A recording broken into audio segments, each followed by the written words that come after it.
Bom, pessoal, a live ela vai ficar salva durante as 24 horas, então quem perder esse primeiro momento pode assistir depois novamente.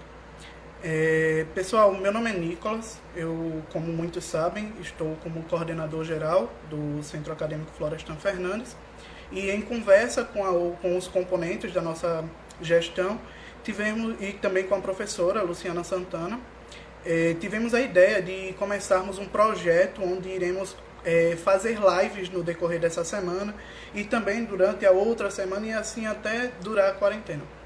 A ideia é convidarmos os professores, já que muitos estão em casa, quem pode estão em casa, cumprindo a quarentena, espero. Já que muitos estão em casa, a ideia é começarmos a fazer, debater, nada melhor, já que estamos em casa sem estar fazendo nada, a maioria, nada melhor do que estarmos estudando.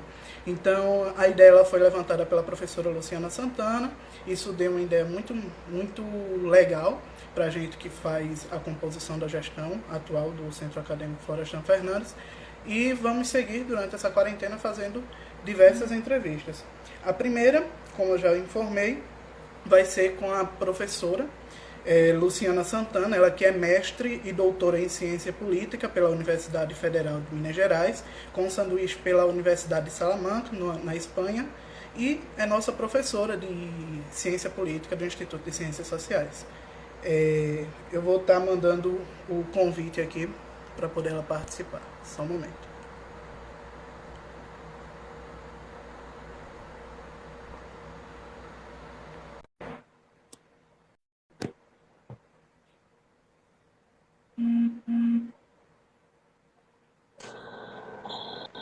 Ei, Nicolas, Oi, tudo jóia? boa tarde, professora. Boa Primeiramente, tarde. Primeiramente, em nome do Centro Acadêmico e de todos os estudantes de Ciências Sociais, gostaríamos de agradecer pela participação, sendo a primeira aí nesse nosso projeto de quarentena. Vamos, com certeza, fazer um trabalho muito bonito daqui para frente.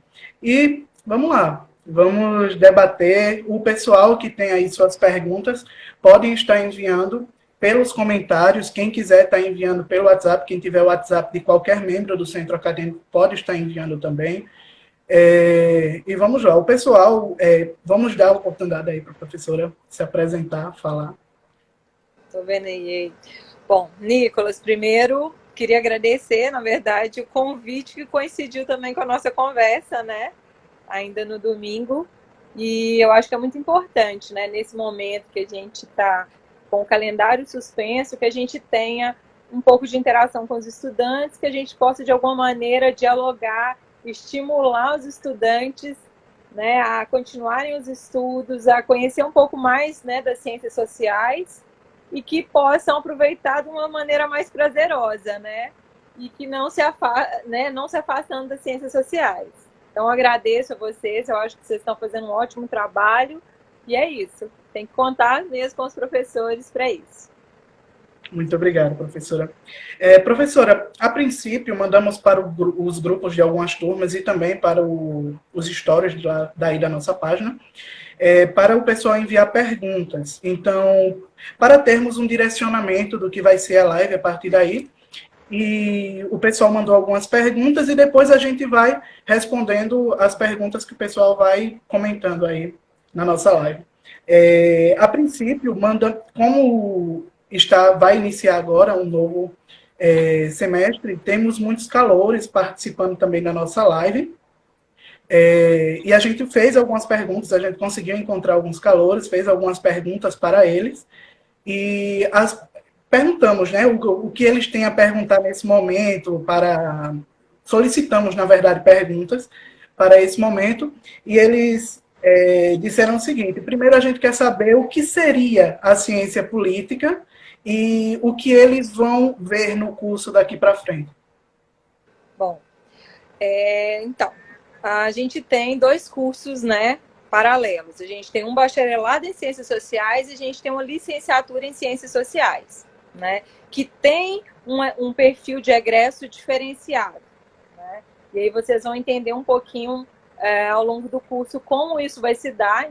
Em várias disciplinas vocês vão estar trabalhando juntos, mas em outras vocês vão trabalhar especificidade de cada uma dessas modalidades, né? Do bacharelado, que tem um envolvimento muito maior com pesquisa, né? Do que efetivamente acontece na licenciatura, que não significa que não tenha pesquisa na licenciatura, né? Os objetos de estudo são mais diferenciados, né? E também o perfil depois no mercado de trabalho. A ciência política é uma das disciplinas, né, específicas de estudo dentro das ciências sociais. Vocês também vão ter, né, a antropologia, a sociologia, vão ter disciplinas metodológicas e os alunos da licenciatura vão ter disciplinas específicas, né, para o perfil, ou seja, disciplinas pedagógicas e voltadas, né, para o ensino de sociologia no ensino médio. A ciência política, e aí eu vou falar um pouquinho mais, né, que é a área que eu atuo mais, né, ela se diferencia das demais áreas, né, pelo o método de trabalho, né, e de pesquisa que é desenvolvido pelo cientista político, né. E aí vou falar um pouquinho, talvez se eu falar um pouquinho até da minha trajetória, vocês vão poder conhecer um pouquinho mais as oportunidades, né, de trabalho e também um pouco dos objetos de estudos da ciência política, né? E em plena pandemia não poderia ser diferente, né? Eu acho que não tem como a gente não discutir esse tema, né, sob o olhar da política, né? E não apenas com opiniões, porque opiniões sobre política todos nós temos. Não precisa fazer ciências sociais, né? Você não precisa ingressar no curso de ciência política, no mestrado, doutorado, para falar de política. Isso é inerente à atividade humana. Nós somos pessoas, nós somos animais políticos, né? Nós somos pessoas que estão interagindo, né? A gente usa a todo momento de políticas públicas, né? A gente vai às urnas, vota, a gente fica sabendo o que acontece no Congresso, mas também o que acontece nas comunidades, na periferia. Então, a política é inerente à atividade humana, né? Não tem como a gente não fazer isso. A diferença, como eu disse, é a questão do método, por quê?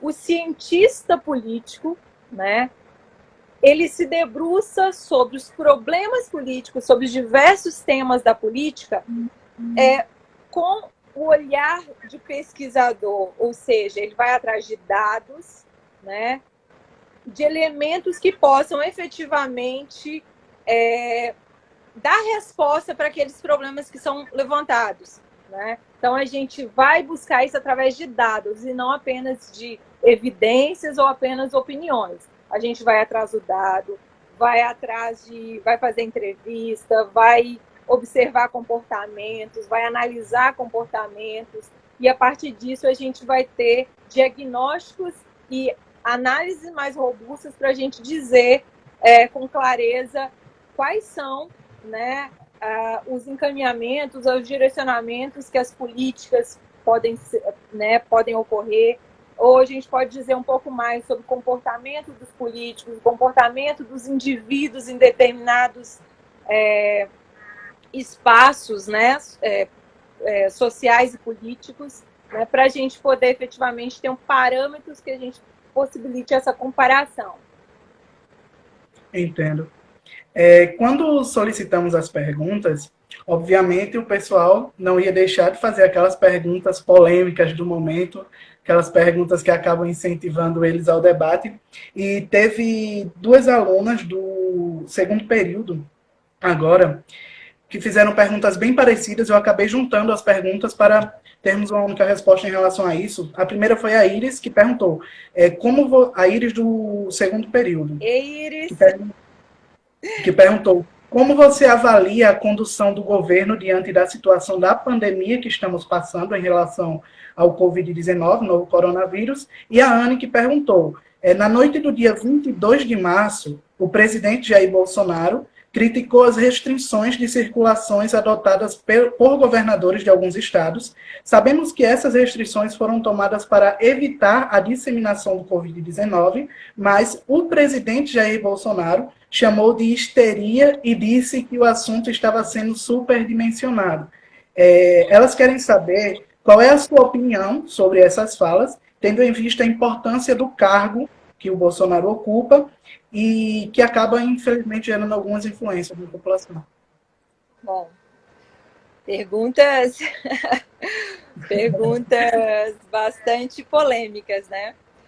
Mas talvez não seja tão difícil de responder, porque todo mundo está bastante atento a todas as atitudes aí do executivo em relação à condução da crise desde o primeiro momento, né? E a gente teve, né, ao longo de todo esse processo, muitos erros nessa condução, né? Subestimaram bastante o problema, né, da pandemia, né, considerando que seria um problema menor, né, que poderia ser solucionado quando o problema efetivamente tivesse estourado, né, e não deu a devida atenção. Após alguns dias, né, e depois que outros atores políticos, e aí eu acho que os governadores tiveram um papel fundamental nesse processo, né, tiveram um outro encaminhamento dado, né, se buscaram tentar discutir junto com os gestores de saúde e outros gestores na área de planejamento, né, buscaram se reunir, montar comitês de crise junto com especialistas, né, ligados à universidade, ligados a outros institutos de pesquisa, para tentar compreender melhor o problema que estava se passando, que já tinha acontecido, né, com uma gravidade relevante em outros países, e tomaram atitudes que para alguns foram consideradas bastante radicais, né, mas que foram necessárias a serem tomadas para que a gente pudesse enfrentar de forma efetiva o problema. E o governo, no âmbito federal, ele tratou a questão com muito desdém, né, Nicolas? Tanto que a gente teve uma convocação de uma manifestação aí, né, na semana ali do dia 10 ao dia 14, uma desconvocação do presidente apenas para a sua live, ou seja, para uma parte muito específica da população brasileira, não foi um comunicado oficial, né? Então, essa base, que é bastante, eu diria, bastante cristalizada em termos de apoio, né? Apesar de considerar que é uma base hoje muito reduzida em relação ao que a gente teve lá em 2018, né, que saiu das urnas, né? Ela vem se desidratando cada vez mais, mas essas pessoas, de forma irresponsável, foram às ruas e tiveram o apoio do próprio presidente, né, no dia 15, né, já com a crise da pandemia estourando no Brasil, apresentando já um aumento considerável, especialmente aí nos estados de São Paulo e do Rio de Janeiro, né? Perdão, professora, ele ainda sob suspeita de exatamente, estar... sob suspeita de ser um portador do vírus, de ter outras pessoas ali ao seu redor já com diagnóstico, né, positivo da doença, e mesmo assim ele foi ali, cumprimentou, e não só isso, né, foi às redes sociais, compartilhou fotos, vídeos de movimentos da manifestação em várias partes do país. Foi uma atitude extremamente irresponsável, né, ao contrário do que o próprio Ministério da Saúde vinha fazendo, que era recomendações que as pessoas, né, evitassem aglomerações, né, que se buscassem já evitar saídas para os shoppings, para cinema, e então o próprio presidente contrariou uma recomendação do seu ministério, né? Então eu acho que nesse ponto os governadores eles tiveram um posicionamento mais responsável, né? Mesmo que eu considere que, por exemplo, no caso de São Paulo, eu acho que o governador demorou também um pouco para conter, né, e para se posicionar em relação à situação. Ele só começou a sentir também a gravidade quando esses casos começaram a aumentar, né, exponencialmente lá em São Paulo. Entendi. Para o Bolsonaro é o famoso eu não apoiei, mas apoiei.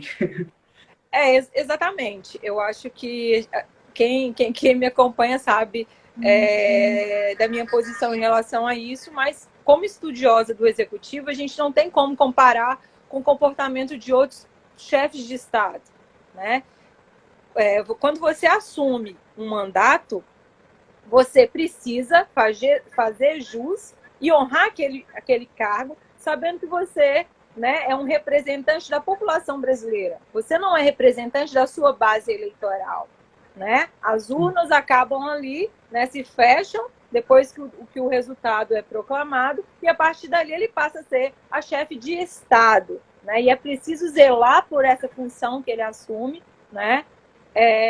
A gente já vem percebendo desde ontem uma mudança de tom, né, por parte do governo, né, que eu acho que é necessária a ser feita, né? Está acontecendo de forma tardia, cometeu várias irresponsabilidades, fez declarações extremamente, eu diria, passíveis aí de serem, né, de processos administrativos ou até mais graves, né?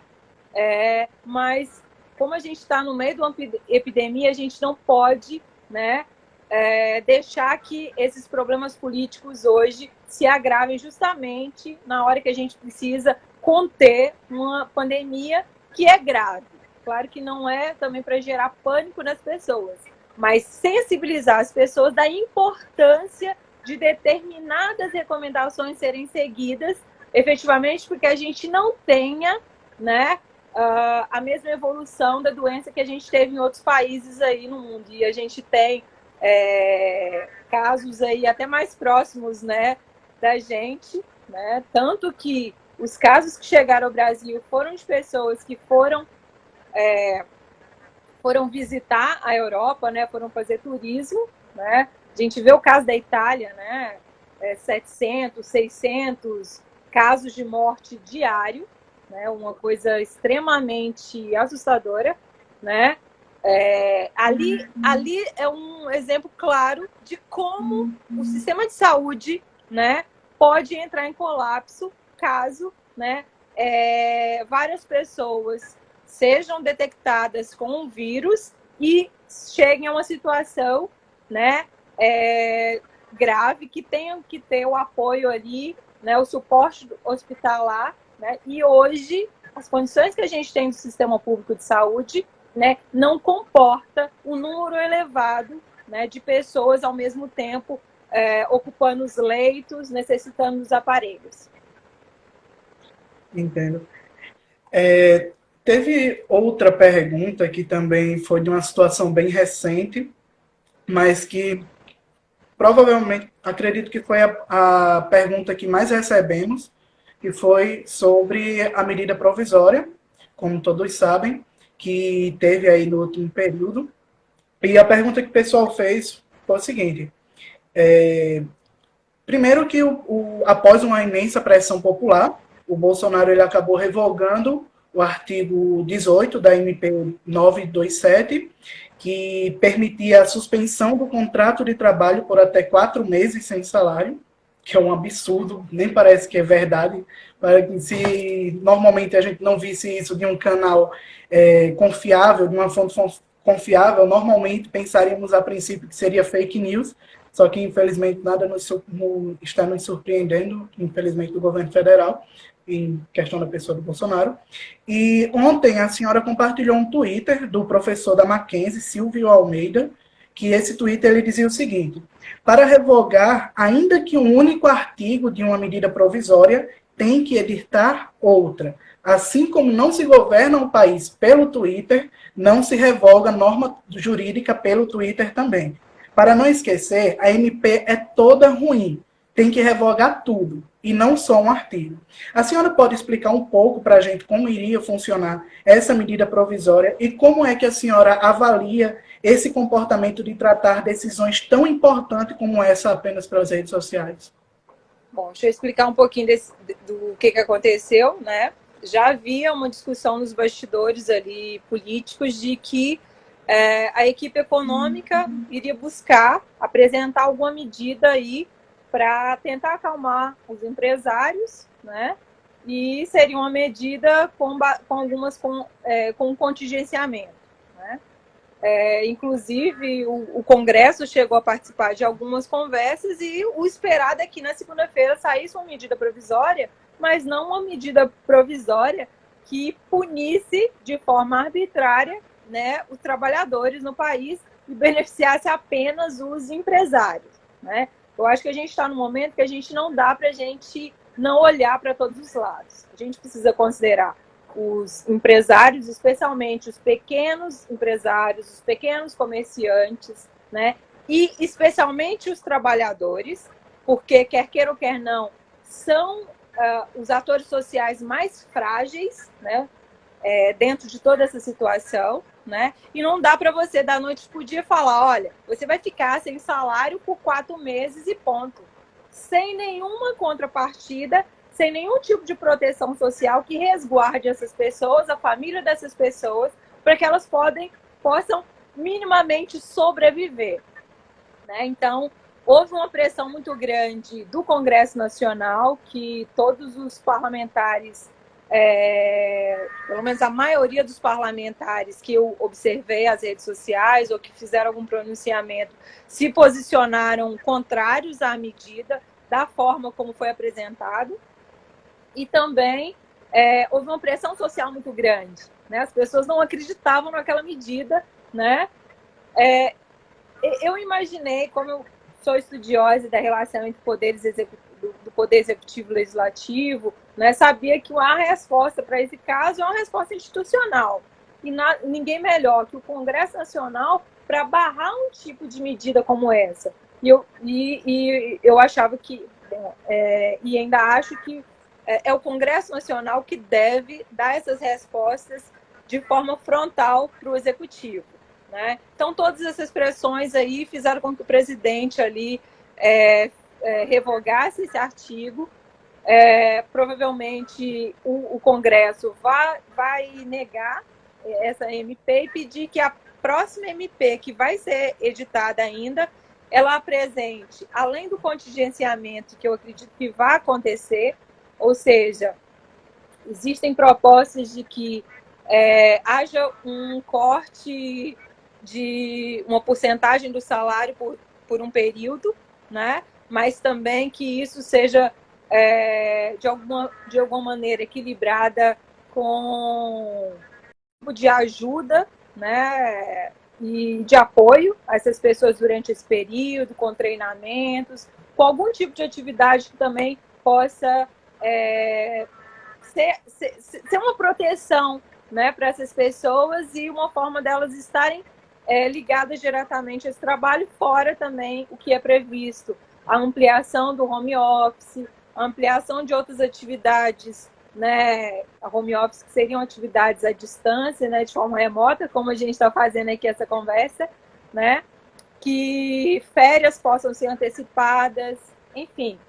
Outra medida vai sair, né, e a partir do momento que essa medida provisória for apresentada ao Congresso, o Congresso vai se reunir, mesmo que seja por meio remoto, para tentar discutir qual será o formato final, né, de projeto aí que vai ser aprovado. Só para deixar clara a diferença entre um projeto de lei, né, ordinário, um projeto apresentado pelo Executivo e a medida provisória, é exatamente sobre a tramitação, o tempo de tramitação. A MP tem uma prioridade maior no processo de tramitação e precisa ser tramitada durante um prazo específico, que é o máximo 120 dias. Acho que é isso, Nicolas. A gente tem algumas outras perguntas que o pessoal já tinha enviado, só que agora eu vou tentar pegar um pouco mais das perguntas dos comentários do pessoal que está participando. Teve uma pergunta aqui que eu achei bem interessante, que foi do Davi Santos, que diz: no que diz respeito ao atrito que o presidente tem para com os governadores da região Nordeste, podemos dizer que é um indicativo para a decadência iminente do governo? Ai, esse governo, na verdade, ele não começou, né? Eu tenho sempre minhas dúvidas se ele efetivamente começou. A gente teve um ano de 2019 extremamente desgastante, né? Foram muitas atrapalhadas, idas e vindas, muitas declarações extremamente irresponsáveis nas redes sociais, uma falta de interlocução institucional com os outros poderes e mesmo com a população, uma criminalização da mídia. Não que eu considere que a mídia seja perfeita, mas eu acho que criminalizar da forma como tem sido feita é muito mais para desgastar e evitar que os canais formais de informação cheguem à população da forma como devem chegar, do que efetivamente qualquer outro tipo de, né, em outro sentido. Eu acho que elementos para que um processo seja aberto, a gente tem vários, né? Só que a gente tem que pensar em outras questões, que é a disposição, né, do próprio Congresso, né, e aí eu vou falar de forma especial da Câmara dos Deputados, de estar disposta a aceitar um pedido. A gente tem uma conjuntura extremamente complicada, que é a própria pandemia, né, não há um espaço, não há um clima saudável e nem uma normalidade que seja favorável a fazer qualquer tipo de discussão nesse sentido. Eu tendo a acreditar que, apesar de tudo e da forma como o Congresso tem agido, que tem sido muito mais, eu diria que a gente tem vivido muito mais um parlamentarismo ali do que efetivamente um presidencialismo de fato, né? Então, a Câmara dos Deputados, ela tem feito esse papel, ela tem sido um ator extremamente proativo nesse processo, né? Mesmo que a gente discorde de muitas decisões que são tomadas, mas ele tem dado a cara, né, para bater, tem se posicionado de forma institucional, né? Então, temos críticas, mas hoje, se a gente pensa institucionalmente, a Câmara dos Deputados e o Senado têm sido instituições muito mais que têm respeitado muito mais, né, a população e têm dado muito mais respostas para a sociedade do que o próprio Poder Executivo, de quem a gente esperaria muito mais. Eu acho que é isso, Nicolas. E isso é muito difícil a gente falar numa conjuntura como a gente está, se, por exemplo, o impeachment poderia ser aceitado ou não. Hoje não há clima para qualquer tipo de processo, né? Agora, a gente está há 7 dias aí com panelaços. A gente hoje provavelmente vai ser o 8º dia de panelaço. Ou seja, as pessoas estão incomodadas, né? Ou seja, quando eu falo que a base eleitoral que saiu das urnas em 2018 já não existe mais, a gente hoje já tem, né, condições de avaliar por isso, pelas críticas, por esses panelaços, né, pela forma como os outros poderes têm se portado frente ao executivo, pelo papel protagonista também que os governadores têm tido, né, na federação que a gente tem, né? Enfim, então a gente tem vários elementos para mostrar que a gente hoje tem um presidencialismo muito fraco no Brasil, né? Coisa que a gente não via desde aí dos governos de Fernando Henrique Cardoso no país. Entendi. Teve outra pergunta que o pessoal do primeiro período, na verdade do segundo período, agora fez, que também é bem interessante, que eles disseram bem assim: com o agravamento dos casos, em especial os comentários que têm sido feitos pelo presidente, como a gente havia comentou há pouco, e a relação da pandemia, É visível que, consequentemente, os impactos das ações do presidente aos olhos da população vêm causando grandes negativos impactos. O mesmo diversas vezes citou e incentivou a quebra da quarentena, como a gente já discutiu, sem esquecer que em comunicado televisionado, o mesmo se referiu diversas vezes ao Covid-19 como com o termo simples gripe. Foi aquilo que a gente comentou lá no início. E o que eles perguntaram foi o seguinte: todo o crescimento da pandemia em nosso país não seria um efeito da visibilidade e da diminuição do presidente perante a gravidade do vírus? Bom, eu acho que tem muito a ver com a resposta que eu dei no início, né? Existe dentro do governo uma preocupação muito mais de ordem econômica do que efetivamente social, né? Então, quando aconteceu, né, quando apareceram os primeiros casos no Brasil, quando a gente teve aquela ida do presidente para os Estados Unidos ali, e aquele momento ali eu já comecei a achar muito estranho, como que um chefe de Estado vai para um outro país, né, em meio a uma crise internacional, né, a gente já com casos elevados aí, né, de pessoas morrendo em todo mundo, né, inclusive volta com essa, né, com vários de assessores com o vírus, né, tanto que a gente já teve lá o secretário da Secretaria de Comunicação, foi o primeiro caso diagnosticado, e simplesmente se subestima, né, um vírus, né, que tem o potencial de fazer com que o nosso sistema de saúde entre em colapso, né? Se a gente tivesse efetivamente, né, se fosse realmente uma gripezinha, tudo bem, né? O fato é que não é, e todos os elementos já eram apresentados anteriormente, né? O fato da gente ter mais de 200 milhões de habitantes, né, e às vezes a gente ter 5% da população afetada já é muito grave, né? Vocês imaginam 5% da população precisar de utilizar o sistema de saúde no país ao mesmo tempo, ou mesmo que seja 1%, né?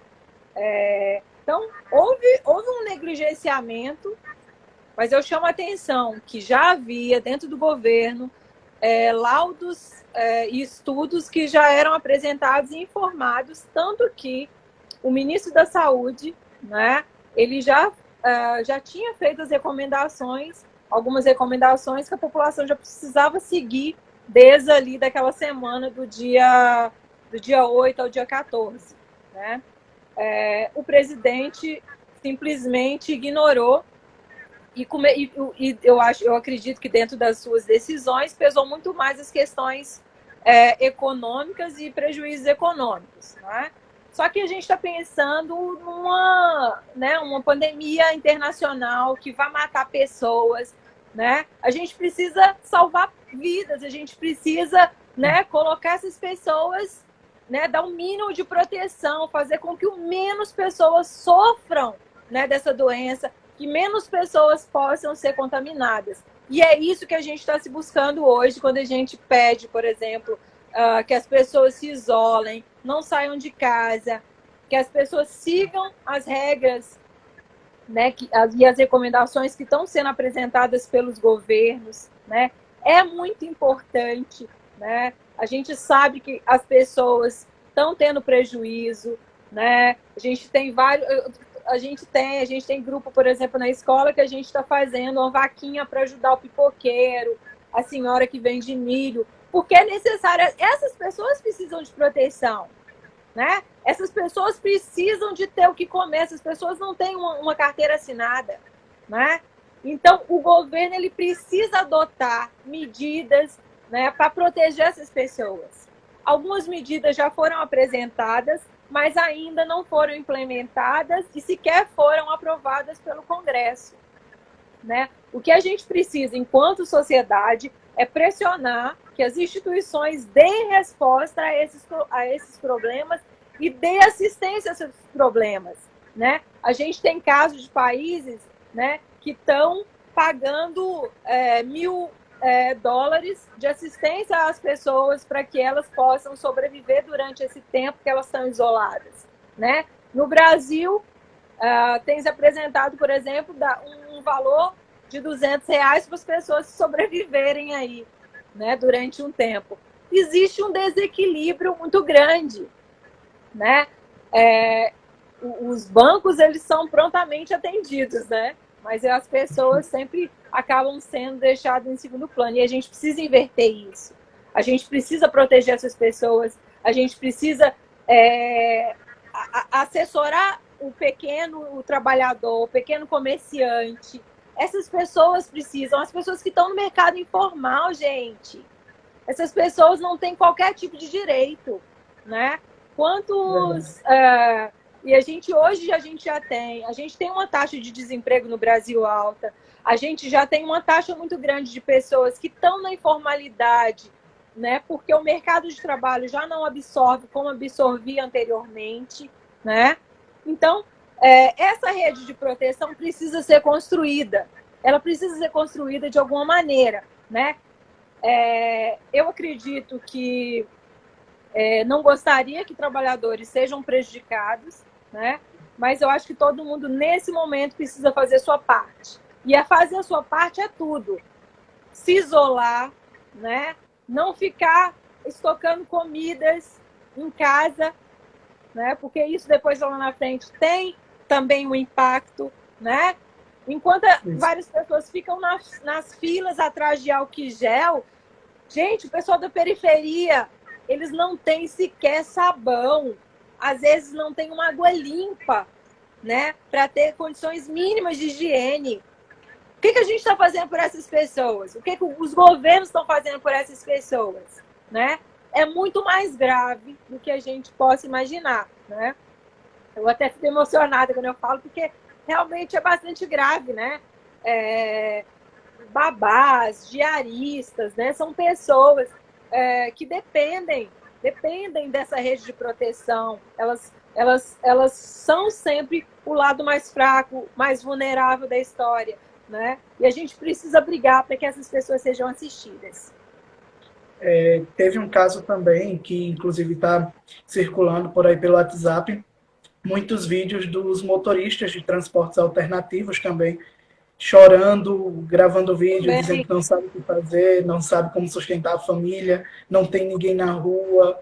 E provavelmente também essas pessoas podem até não ser amparadas por essas propostas aí que o governo está tentando fazer. Mas precisam ser. Isso que é o ponto. Exatamente, é isso que a gente tem. A gente precisa pressionar o Congresso Nacional, né, que como é a instituição que vai decidir, né, vai tomar uma decisão final sobre essas medidas provisórias que vão ser apresentadas, para que elas não esqueçam, né, nenhum segmento da sociedade. A gente tem caminhoneiros, a gente tem autônomos em várias áreas, né? A gente tem muitas pessoas em vários setores, os restaurantes, enfim, né? A Secretaria, o Ministério da Economia, ela tem um detalhamento muito grande, né? Dessas pessoas. O que ela precisa é apresentar soluções, né? Bolsa Família, que vinha sendo cortado, né? Precisa ser ampliado urgentemente. São pessoas que dependem de 80, de R$200, né, para sobreviver durante um mês, né? Agora ou nunca que a assistência social precisa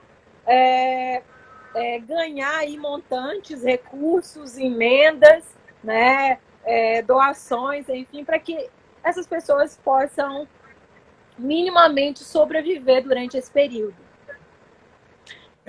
Foi bem interessante essa sua colocação, professora, porque tinha uma pergunta, inclusive, que a senhora já acabou respondendo, que foi a do João, que ele fez a pergunta dizendo quais medidas governamentais deveriam ser tomadas para auxiliar financeiramente esses microempreendedores e ambulantes, etc., que dependem da venda para sobreviver. Tá aí, João. Mesmo ela é tão maravilhosa que acabou respondendo mesmo sem ter visto a pergunta. Em relação aos empresários, só para complementar, né?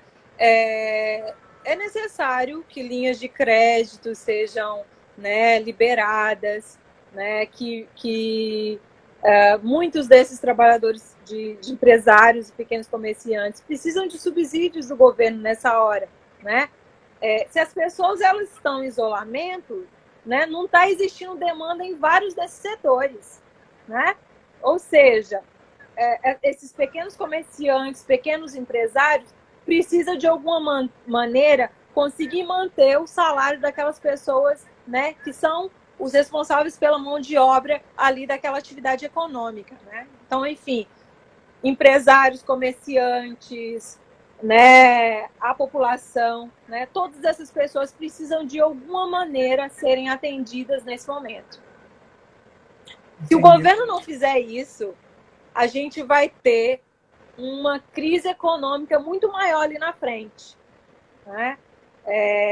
A gente provavelmente vai ter uma inflação muito alta, os juros não vão continuar a serem mantidos como tão baixo como estão, enfim, a gente vai ter uma instabilidade econômica muito grande e isso pode impactar aí não só durante o tempo da pandemia, mas pode nos próximos 2 anos a gente ter um colapso econômico e várias dessas pessoas que têm hoje um emprego, né, mas que podem serem né, dispensadas daqui a pouco, justamente porque essas pessoas não têm condição de manter, né, os contratos de trabalho, manter com todos os gastos que são necessários aí para manter esses trabalhadores. Pegando um pouco o gancho quando estamos falando sobre economia, teve uma pergunta aqui da Ana, acredito que seja a Ana, tá nos comentários aí da nossa live, que ela disse o seguinte: diante dessa pandemia e o risco à economia, de alguma forma a educação pode ser afetada, levando em consideração os contingenciamentos anteriores que colocaram em levando diante da pandemia e o risco à economia, de alguma forma a educação pode ser afetada? Aí ela complementa, levando em consideração os contingenciamentos anteriores que colocaram muita coisa em risco. A educação ela já vem sofrendo vários contingenciamentos, né? Não houve nenhuma medida hoje, pelo menos que foi apresentada, de fazer transferências de recursos da educação para a área da saúde, ou qualquer outra ou nova medida de contingenciamento, né? Eu acho que as universidades elas têm tido prudência, tanto que praticamente quase todas as universidades públicas suspenderam os calendários acadêmicos. As instituições privadas têm buscado meios alternativos aí para poder viabilizar a manutenção do semestre. A gente sempre sai desses momentos, às vezes, um pouco mais fragilizados, né?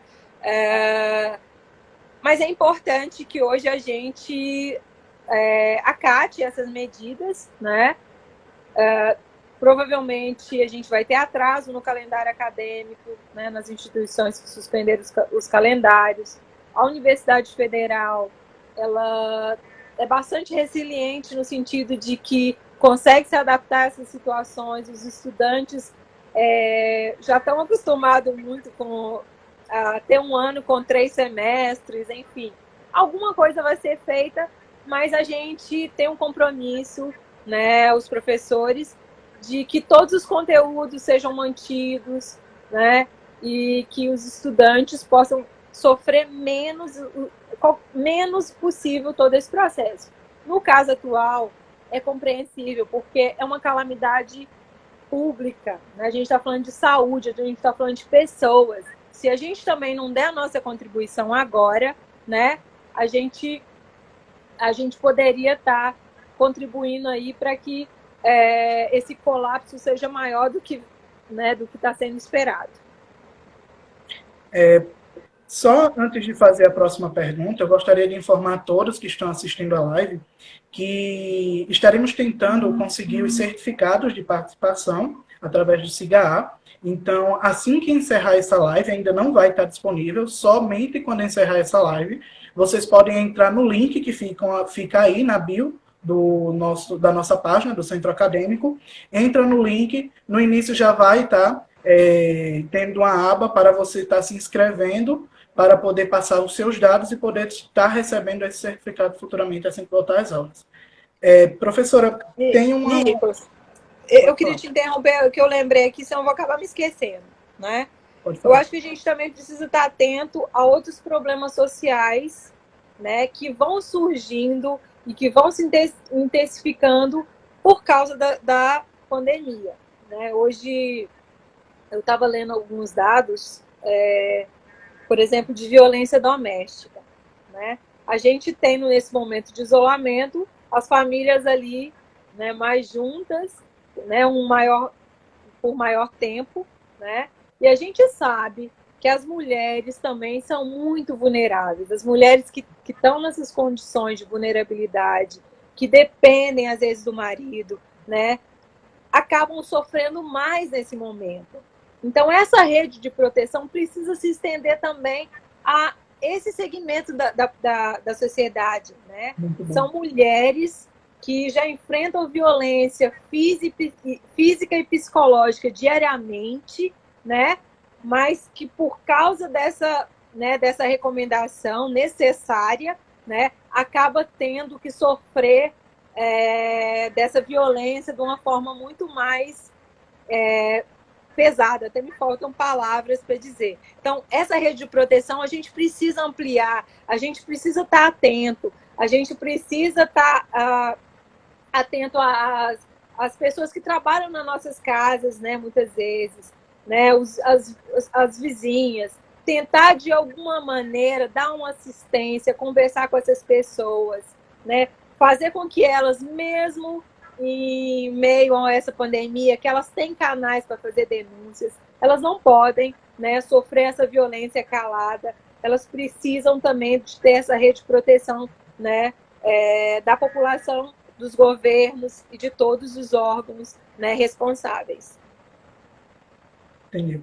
A próxima pergunta é do Otacílio. Ela é um pouco polêmica também. Ele diz o seguinte, professora: qual a sua opinião sobre a liberação dos presos como forma de evitar a contaminação dentro dos presídios? Nossa, essa é uma pergunta difícil, hein?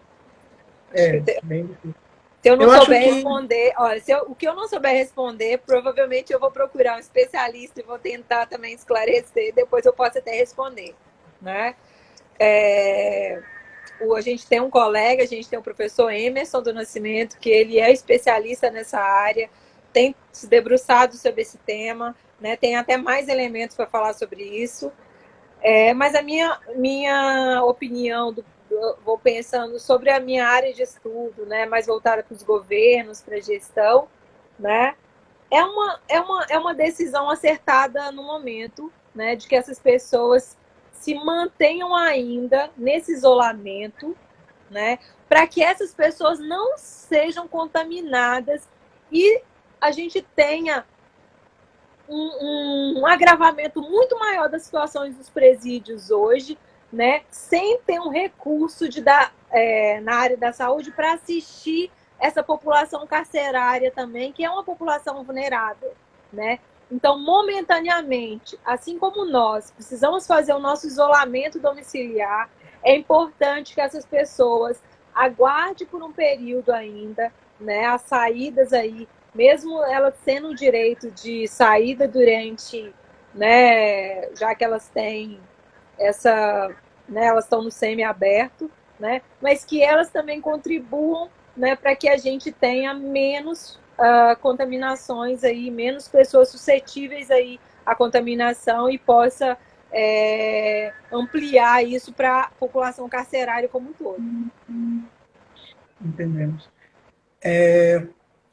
Falo porque vocês imaginam se essa população carcerária, se esse vírus efetivamente entre dentro, né, das prisões, como essas pessoas vão ser assistidas, né? Então, a gente precisa olhar também do ponto de vista dos direitos humanos, de dar um mínimo, né, de garantia de que essas pessoas elas vão estar sendo assistidas, né, como é possível no momento. Todo mundo está vivendo esse momento de restrições e, enfim, acho que também é estendido a eles. No momento, o perigo maior encontra-se aqui fora. Exatamente. Tem outra pergunta que é do pessoal do terceiro período que diz o seguinte: a universidade parou agora no dia 16, e como é que a senhora avalia a importância do papel da universidade nesse momento e como é que a senhora avalia principalmente o papel dos estudantes nesse processo de isolamento social? E no que é que a senhora pode estar ajudando a gente, seja com indicações ou dicas nas redes sociais da senhora, por exemplo? É bom sempre a gente esclarecer que a universidade ela não parou, né? Na verdade, o que a gente teve uma suspensão do calendário acadêmico e das atividades de aula, né? As atividades letivas. Né? A gente tem vários setores da universidade que estão funcionando, mesmo com contingenciamento, né? Com uma redução do horário, mas está funcionando. Os professores continuam fazendo suas pesquisas em casa, né? Continua fazendo outras atividades que já eram desenvolvidas antes, né? Então, a universidade, ela está acontecendo. Fora isso, a gente tem, por exemplo, a Universidade Federal, tem o Hospital Universitário, onde vários profissionais da saúde estão se debruçando também para pensar alternativas, caso aumentem o número de casos de contaminados em Alagoas e mesmo suspeitos, né, para poder fazer teste, para estruturar ambulatórios, enfermarias para receber essas pessoas, né? A gente tem institutos que estão se debruçando em produzir, por exemplo, mais álcool e gel, de produzir máscara, tanto para abastecer o hospital universitário, quanto ter outras demandas, né? Então, a universidade ela não está parada. Outros projetos de pesquisas estão acontecendo justamente para buscar soluções para todos os problemas que vão acontecer, né, por causa da pandemia, a área da assistência social, a área da psicologia, as ciências sociais vai ter um papel muito relevante nesse momento de compreender tanto o que está se passando do ponto de vista político, mas os impactos sociais também, né? Tanto no curto, médio e longo prazo. Né? Nossas pesquisas vão precisar ter um olhar mais atento para essa nova realidade, para essa nova situação. Né?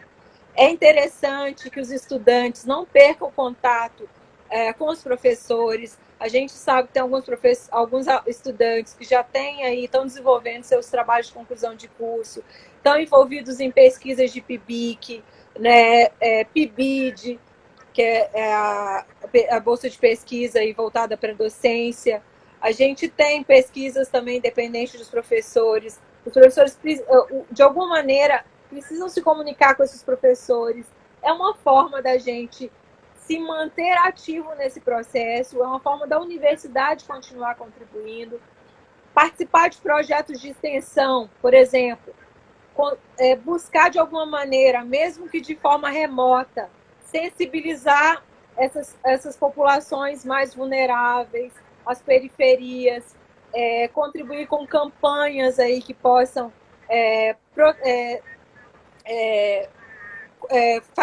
levantar doações, que possam explicar, né, um pouco melhor as recomendações, explicar de forma mais didática para essas populações sobre os impactos aí dessa pandemia, caso as recomendações de saúde não sejam atendidas, né? Também salvaguardar essas pessoas com relação aos direitos delas, né? Principalmente em relação a essas questões de proteção social, né? A gente tem muitas formas de contribuir e a gente tem muitos estudantes no interior do estado. É importante que a gente faça a nossa parte do nosso espaço, do espaço que a gente ocupa, né? eu já tenho uma experiência, por exemplo, com a educação à distância, né? Por mais que tenham críticas ou não, a gente chega, por exemplo, em áreas que às vezes a universidade não tem condição de chegar de forma física, né? Então, a gente pode utilizar desses recursos, né, de remotas, né, esses instrumentos, para que a gente possa também levar informação, que a gente possa levar conhecimento, que a gente possa, de alguma maneira, também utilizar esses canais para pressionar os atores políticos, os governadores, os prefeitos, o presidente, os ministros, para que eles tomem as melhores medidas aí e que pensem sempre nas pessoas que vão ser mais atingidas no lado mais vulnerável de toda, né, de toda a história. Sim, professora. Infelizmente, nosso momento, nosso debate está chegando ao fim. O centro acadêmico teve muitas perguntas que vão poder ser supridas posteriormente. Vamos ter também outras lives com outros professores. Por enquanto, ainda estamos tentando organizar esse processo. Iniciamos essa ideia agora, inclusive também por influência da professora Luciana, que também nos ajudou a construir essa ideia. Colocaremos para frente nesse período de quarentena, faremos o máximo para podermos estar aí sempre tendo pelo menos um dia sim, um dia não, alguma live com algum professor ou alunos mesmo, veteranos, alunos que já estão na pós-graduação, para ajudar a sanar as dúvidas dos estudantes que são calouros e do restante dos estudantes que estão participando também. Nesse momento, o certificado já pode ser solicitado através do link do nosso Instagram, já está lá disponível.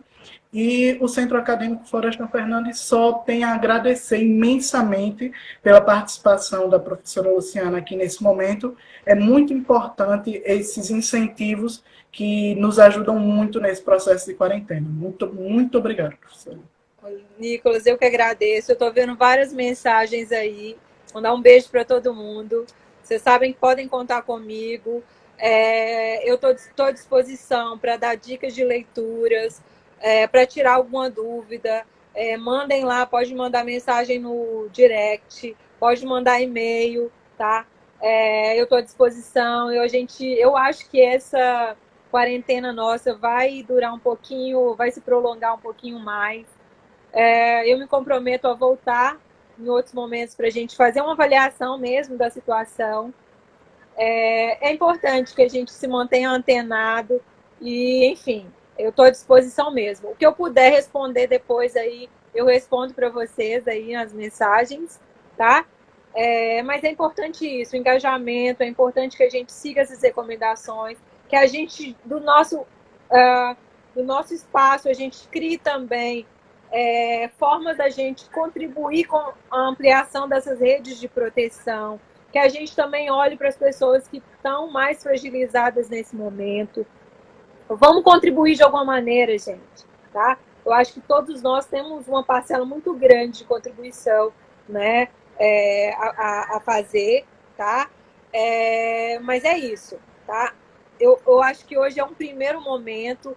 A gente tem outros grandes professores, queridos professores do ICS, que vão poder também apresentar um outro olhar sobre a situação, vai poder também falar um pouco mais de formas específicas da realidade ali do ICS, né, do Instituto de Ciências Sociais, das pesquisas que estão sendo desenvolvidas e como elas vão fazer diferença nesse momento.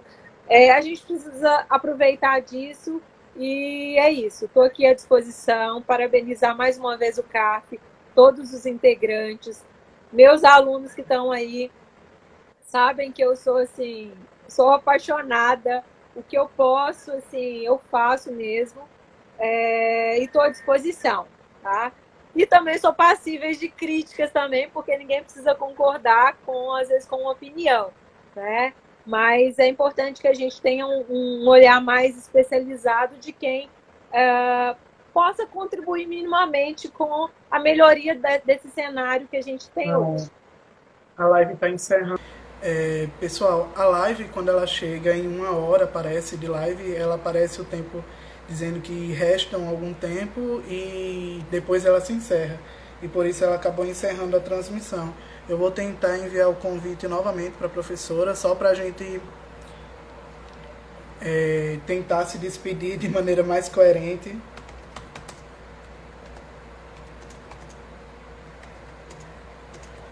Professora, se estiver assistindo a live, pode mandar o convite novamente, pelo menos para a gente tentar se despedir, já que a live acabou encerrando aí na gente, por conta do período.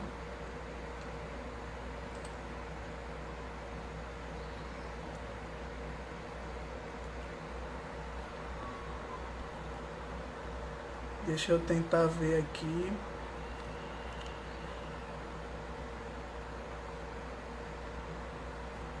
Ainda não está aparecendo o convite da professora.